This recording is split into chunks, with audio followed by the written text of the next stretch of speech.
কোথায় এসেছো গো? এই আমরা কাজে ছিলাম, পাড়া ঘুরতে ঘুরতে মায়ের সাথে এই মন্দিরে এলাম। মা কিছু বলো মা। হ্যাঁ গাইস, সেটা আমাদের বিবেতানী মন্দির, মা মঙ্গলচণ্ডীর মন্দির। এখানে মায়ের 9টা রূপ আছে, মহাদেব ও বাবা ভোলেনাথ সবই আছে। এই সব ওই যে দেখো, মাদেরকে দেখাও, আসো। ঢোলটা বাজাতে হবে। এই দেখো, আমরা যেখানে যেখানে মন্দিরে বসি, আমাদের এইটা তো একটা ভগবান মা মায়াজি। আমরা যেখানে সেখানে বসি, সেখানে আমরা যে মন্দিরে যাই ঢোলটা বাজাই। কারণ তোমাদের তিনবার বাচ্চা বাজাই। কাচ্চা আর একটা জিনিস তোমাদেরকে দেখাচ্ছি, আসো গাইস। এইটা হচ্ছে পঞ্চমন্দির আসন। এখানে এই যে দেখতে পাচ্ছ, এটা অরিজিনাল চণ্ডালের মাথা। আর এই কেন এই কারণে রাখা হয়েছে, এই দেখো মা বগলামুখীর পাশে আছে ছোট্ট।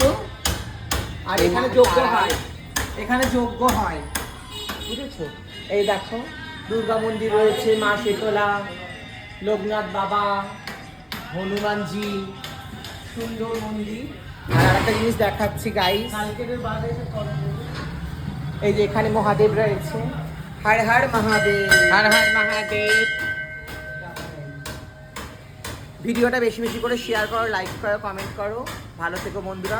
আমরা কিন্তু দুই বউ আছে, কিন্তু বড় বউ ছোট বড় বউ বউ ছোট কিন্তু বউ। আছে। ছোট বউ এতক্ষণ ক্যামেরা করছিল। Tata tata.